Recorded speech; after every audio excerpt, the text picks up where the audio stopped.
Thank you so much for joining us for part 6 of Good News for a Change. This has been a series about focusing in on the fact that there's so many things that are good going on in the world. Even at the same time, there's a lot of tough stuff. But you and I are in a place of needing to make a decision about what we're going to focus on. Today we're going to be talking about how to move from breakdown to breakthrough. How do you turn your breakdown into a breakthrough? I want to invite you to go down below and click on the Notes tab where you can open up the notes. You can see where we're headed with this message. You can even email these notes to yourself. And I want you to know that if you're from the Portland area where we're at, you probably have heard on the news that Old Town in Portland has become a little bit of a problem even for the police. They're calling it the Wild Wild West because there's a lot of crime happening. There's just a lot of unrest. There's a lot of people in need, and it's all sort of piling up in one place, and it's creating a bit of a breakdown. And in many ways, that's what our lives can be like in a season like coronavirus. We're all scrambling still to figure things out, even though we're 10 weeks into this thing. And I want you to know that if you feel blindsided by unexpected resistance in your life, you're not alone. And at the same time, you've got to decide, what are you going to do with this? Because this could be the thing that leads you to a permanent roadblock, a permanent setback, a permanent detour in your life, and we do not want to see that happen. I want you to know God has a breakthrough for you. I've been encouraging our church on social media all week about this because I really believe it, and I want you to experience that breakthrough, and I want to experience that breakthrough today. Today I want to do two things with you. I want to help you. First of all, I want you to look fear in the face. I want you to think about what is your hesitation, what is your fear, what is your breakdown. Is there any sense of hopelessness in you? And I want you to look it in the face. Imagine that it's a tiger and you're looking right in its eyeballs. We're going to face that fear head on today. And secondly, we're going to uncover the proven practices of the people who experience a breakthrough. Because we learn in the Bible that this is possible. We see it all through the Bible, from the Old Testament to the New Testament. And today we get to focus in on a scripture passage from Psalm chapter 3. With King David. And I want to talk to you about this problem that David was experiencing. Talk about a breakdown. This guy was going through a very difficult season. David was the king of Israel in the golden era of Israel's history. He was known as the best king Israel ever had. This guy was well loved. He went out and he conquered new towns and he had all these riches and everybody loved him and they were singing about him and all this stuff. And then there was this one day when his son Absalom created a revolt. And now all of a sudden, Absalom had turned the whole nation of Israel against David, which is crazy. How did this happen? This very popular king, everybody loved him, not anymore. Now David's literally running for his life from his son and the whole army who's driving him out, looking to kill him. And in the middle of all of this, David had a breakdown. But he did the right thing in his breakdown. And I want you to see from Psalm 3:1 what David said. He said this in Psalm 3:1 and 2. He said, "O Lord, I have so many enemies. So many are against me. So many are saying, God will never rescue him." Now, I brought a sign with me today, and I want to just put it on. I'm just going to put this on because a lot of times this is kind of what we do. We just sort of walk around. This is our thing. We're like, I have so many enemies. Think about it. My dog hates me. I lost my job. I don't have any money in my checking account. My kids are frustrated with me. I'm a bad homeschool teacher. I don't know. Maybe you're a senior in high school and you're going, I don't know if I'm supposed to go to college. I don't even know if my college is going to be open. Maybe you're a parent going like, I don't know if I can pay for my kid to go to college. Or maybe you're saying, I don't know if I want to pay for my kid to go to college if it's just going to be online. We've got all these things and these questions. And what David was saying is so many are saying God will never rescue him. Now that might be how you're feeling right now. And if that's honestly how you're feeling, here's what I know. And I love this about what David shows us. He goes, just tell God. You can actually say that stuff to God.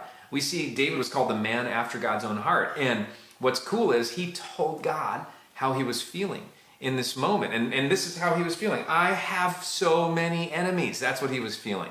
One of the things I love about this passage is that this word, Lord, David uses, is the same concept as what we learn in the New Testament of the Bible. We learn this word called Abba. This word in Psalm 3 is the word Yahweh. That's God's covenant name with his people. It stood for, I'm here to fulfill my promises. And so when David goes, I've got this great problem, he's going, oh, Yahweh. He's going, In the New Testament, we'd say daddy. We'd say daddy, dad, Abba, Father. I have so many enemies. I mean, he's coming with a broken heart, but he's coming with a hopeful spirit at the same time. Now, I want to give you 2 reasons why people stay stuck, because a lot of people stay stuck. They don't get to the breakthrough. And I don't want that to be you, and I don't want that to be me. I want us to get to the breakthrough. Here's the first one, is that they're unclear about their problems. A lot of times we're just unclear about our problems. I mean, think about this for a second. Like, I saw this movie this week. Hey, if coronavirus has done anything for me, it's given me a chance to watch movies I've always wanted to see. I saw Saving Private Ryan. I mean, I don't know why I hadn't seen this movie, but I watched it with my wife, and I was moved by this World War II movie about this captain of this company who was in France, in Nazi-occupied France, and in this one moment, his company started turning against each other. And there was this moment where it almost looked like they were going to kill each other. I mean, here's a group of American soldiers that were supposed to be fighting against the enemy, but all of a sudden, somebody said something they didn't like, they got all mad, and they started turning against each other. And the captain had to break that up, and he did it brilliantly. But what I noticed about that was sometimes if you're not clear about who your enemy is, they multiply. You ever notice that? If you don't get clear about what the battle is you're fighting, about what your problem is, about who your enemy is, the problems, the enemies multiply. So when we are unclear about our problems, we get stuck. The second reason why people get stuck is because we're unwilling to ask for help.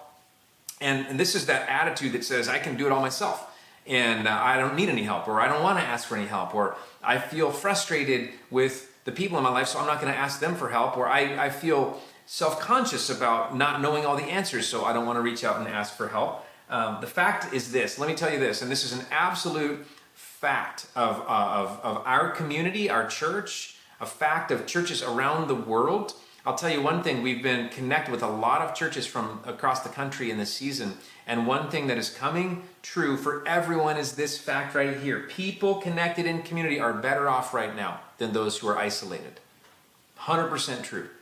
For those who've said, I want to be connected in community, and so I'm going to do the hard work of finding a group, and I'm going to do the hard work of showing up, even though it's on Zoom, and even though I wish it were in person, or even though I've never done this before, or even though I've got to figure out the technology. But here's the thing. People who are getting connected in community are way better off than those who are not. And you might be sitting there going like, well, I'm doing fine and I'm not connected in community. Well, let me ask you a question.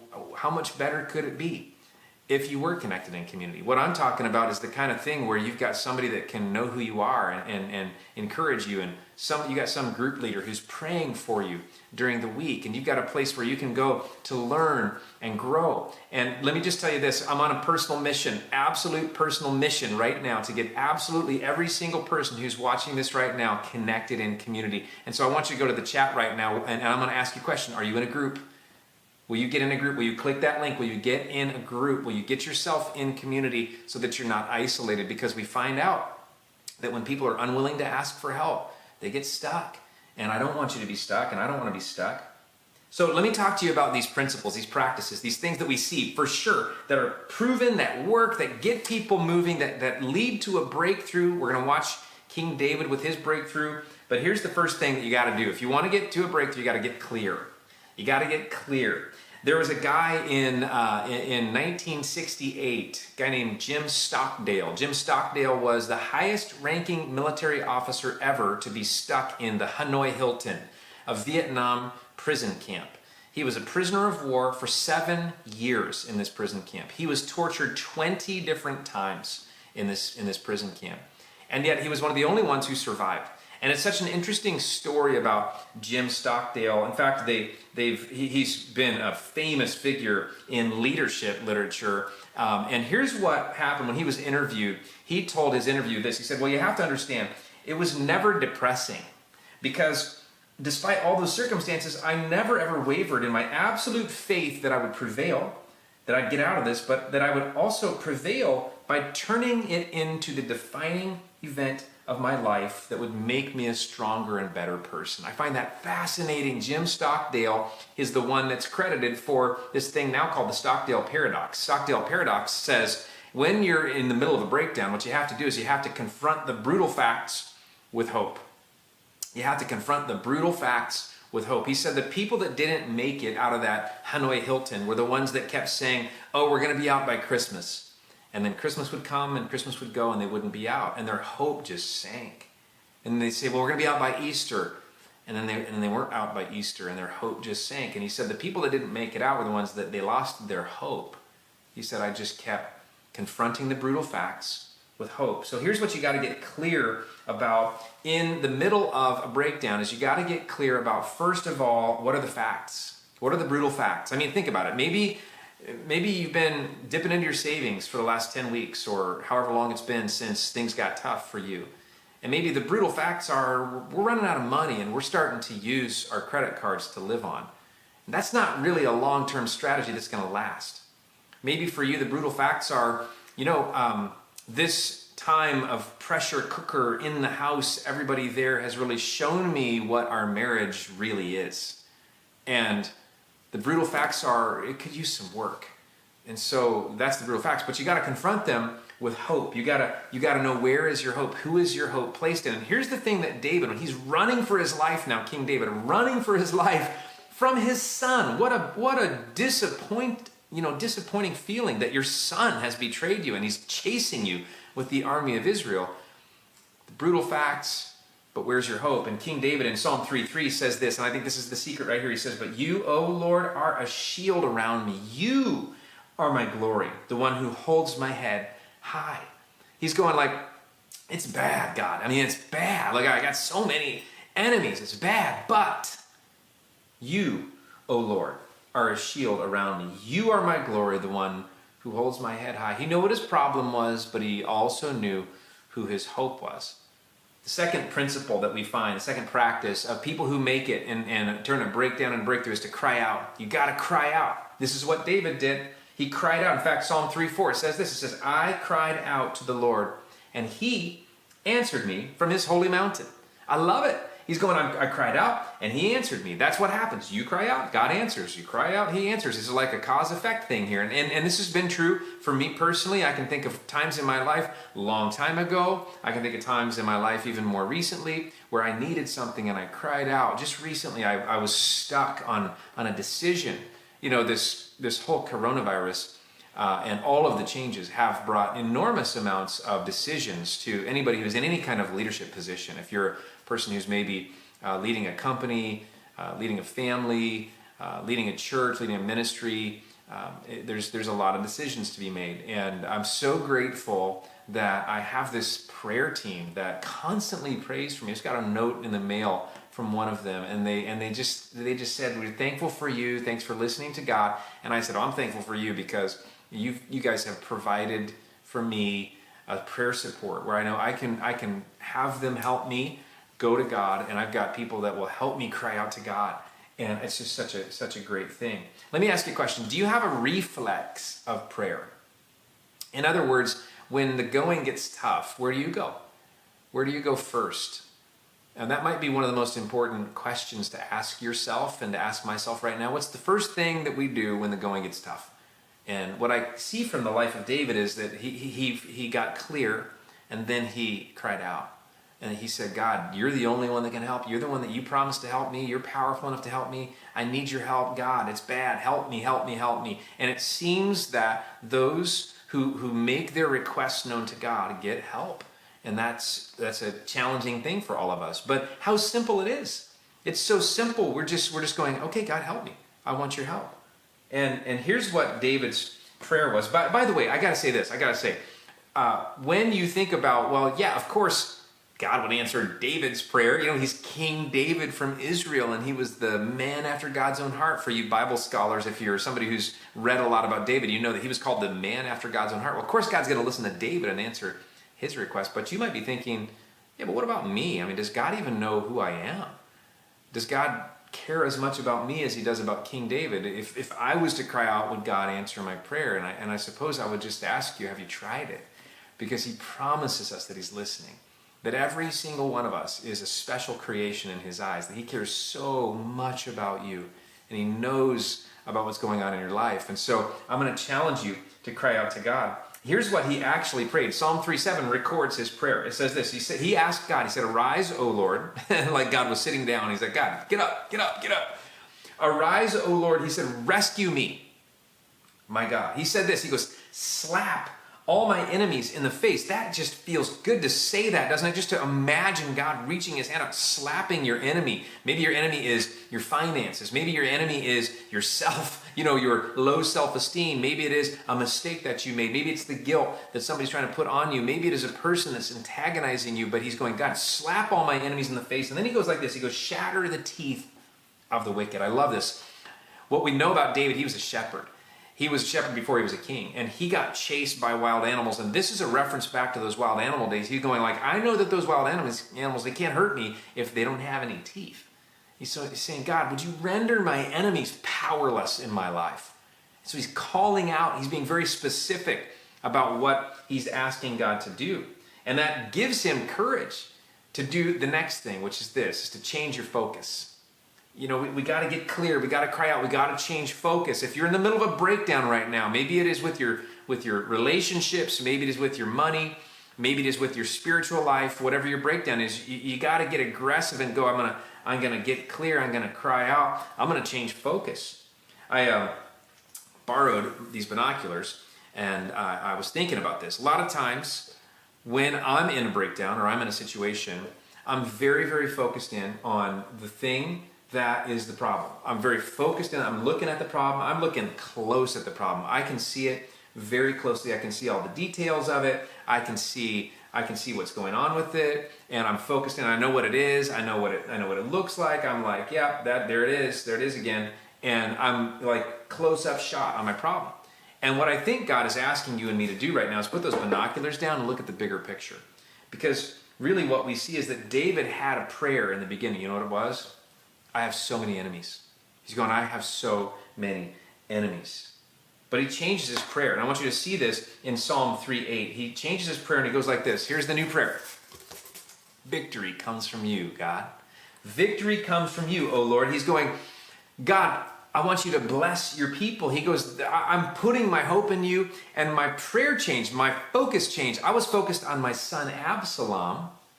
Maybe for some of you, you're going like, I was focused on the fact that I can't seem to get unemployment. I was focused on the fact that I'm clueless about how to lead my company in a time like this. I was focused on this one little tiny problem. And what I'm realizing is if I open my eyes, I look around and I'm going like, whoa, but you're so good, God. You're so powerful. Victory comes from you. I'm gonna change my focus from my enemies to your power and your victory to be able to overcome those things. He switched it and began to focus on the Lord's power and ability to overcome. Now, I have something I want you to do this week as an application to this message. And so I want to give you an assignment. This is going to be so good. I want to share with you how I manage my mind. I spend a lot of time managing my mind. My mind needs a lot of management. I'm telling you, I'm a person that can very easily go negative when a situation comes up. And for those that know me well, you know that. For those that don't know me that well, you might be surprised by that. You might think, oh, I thought you were an eternal optimist. And while I can be, I can also be easily go very negative. I have to, every day I wake up and I got to fix my mind. It feels like it's broken in the morning and I got to go to work on it. And I do so much work on my mind. And I've learned over the years through trial and error what works and what doesn't. And I want to share with you something this week called a mindset mini course, something I'm going to produce for you. I've produced for you that is going to help you. And it's 5 daily installments that are come up this week. Here's how you do that. You just text the word mindset to 503-905-9067. It's a short video every day, but I'm going to give you my personal secrets of how I manage my mind and how I make sure that I'm focused in on victory and not defeat, victory and not my enemy, that I can stay positive, that I can stay useful in this world, in this life. Now, when David did that, okay, he switched his mindset, then what happened was he had a totally different experience. And so he records it in verses 5 and 6. It goes like this: I lay down and slept, yet I woke up in safety, for the Lord was watching over me. He says, I'm not afraid of 10,000 enemies who surround me on every side. I love it. He's going like, I had one enemy, his name was Absalom, but once I cried out to the Lord, he goes, I just relaxed. I laid down, I fell asleep, and then when I woke up, I was still okay. Well, what do you know?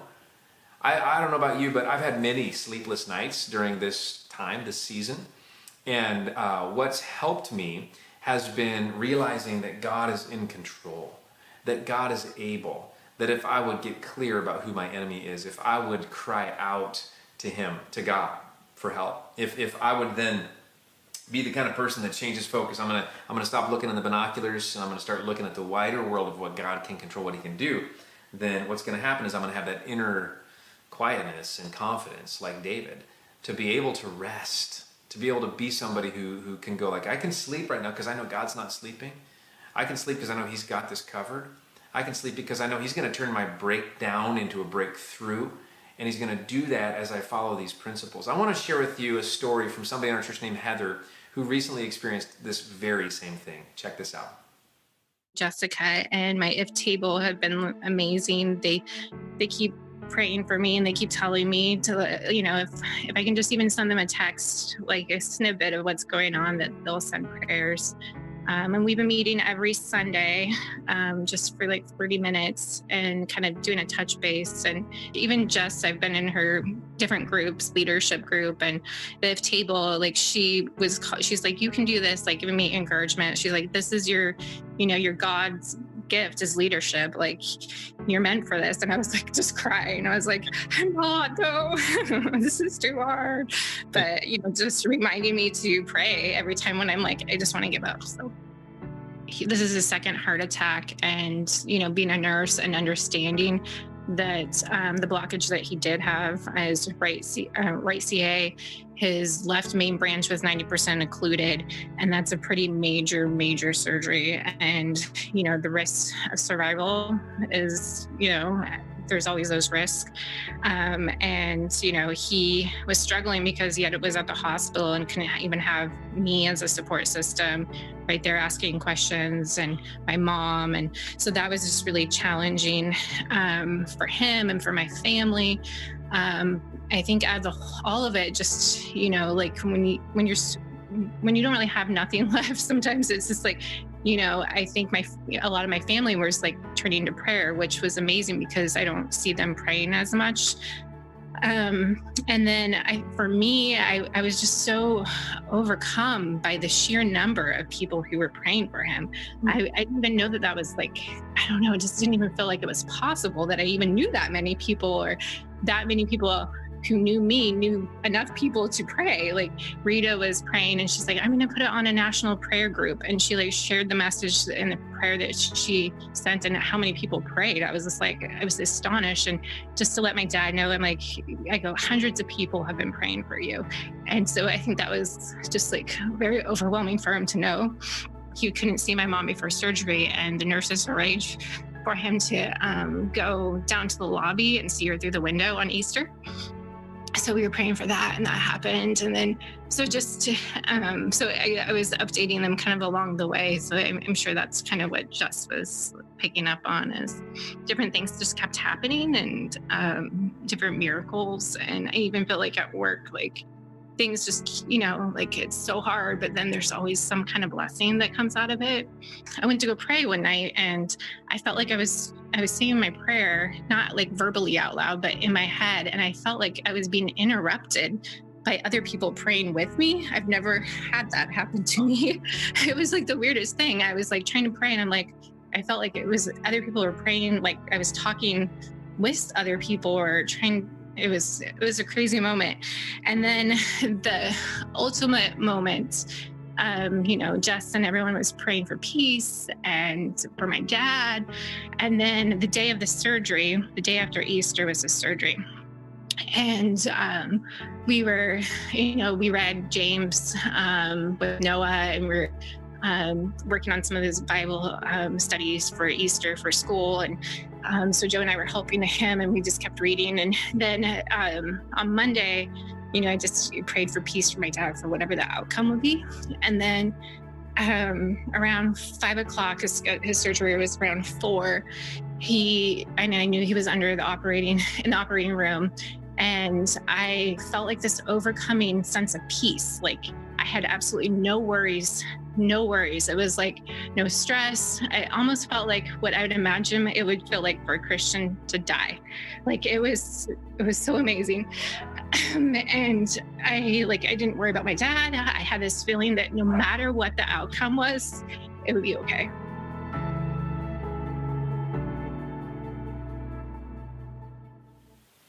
You know, the cool thing is that Heather's dad is doing well, and that he was protected through all of this. And I think the whole story is so great. One of the greatest points is how she mentions that God just overwhelmed her with peace. What a great story. And maybe you're sitting there going, I need that peace. I want that peace. You know, I've got some news for you. Jesus, his name is the Prince of Peace. That's what God calls him. He's the Prince of Peace. He's the one that can take, in the middle of this battle, in the middle of the storm, in the middle of this breakdown, he can bring you a breakthrough. And it starts not just with all those things outside, it actually starts right inside your heart. It starts by allowing him to take over, to be the one that can give you victory, to be the one that you trust. And if you've never trusted Jesus before, I want to challenge you right now, right where you are, wherever you're watching from. I want to challenge you to put your faith in him right now, to believe that he existed, to believe that Jesus Christ really existed, to believe that he died in your place, that when he went to the cross and he died on the cross and he had those nails driven through his hands and through his feet, that he hung there until he breathed his last breath and he said these words, "It is finished." He paid for your sins. To believe that he was buried and that he rose from the grave for you, that he is alive even now and that he offers you life because he said he would. To believe that is to become a follower of Jesus. Jesus said, if anyone believes in me, I'm going to give them the right to become my child. Maybe today that's your step, is to go, I need to put my faith in God, the Prince of Peace. And so if that's where you're at, I want to ask you right now to bow your heads with me. And I want you to know that we want to pray with you. I want to ask you to pray with me. I want you to know that in the chat right now, there's a button popping up. And we want you to raise your hand so that we know that you're giving your life to Christ. We want to be able to pray with you, and we want to connect with you through that. So let us know that you're raising your hand, and then we want to pray with you right there on the chat. And so today I want to say a prayer. If you're ready to give your life to Jesus, to put your trust in him, just bow your head right now and say this. Say, Jesus, today I choose to believe in you. I know that my life has had many breakdowns, and yet I want a breakthrough. God, I want to know that you're with me. I want to know that you're for me. I want to know that you've forgiven me. I want to know that you have a plan for me and that your power is big enough and great enough to get me through any kind of breakdown. Lord, I'm giving you my life today. Thank you so much for saving me. Thank you for giving me hope. Help me to follow you. And God, I'm praying for a breakthrough. In Jesus' name, amen. My prayer is that you would have raised your hand. And if you just made that decision, would you make sure we know that you raised your hand so that we can follow up with you, we can pray with you, so we can help you. We want to celebrate you, and we're so proud of you. And we're excited about what's going on at Westside. I want to encourage you also, if today you decided to change your mind, I want you to text that message. I want you to text mindset to 503-905-9067 so that we can follow up with you and get you these 5 videos this week. They're going to help you grow. And then we want you to come back next week. Next week's going to be a great week. We're going to finish up this series, and I'm really excited about it. And if you've got kids, we want you to stick around because there's some programming coming for them right now. But first, check out this quick message from our student ministry.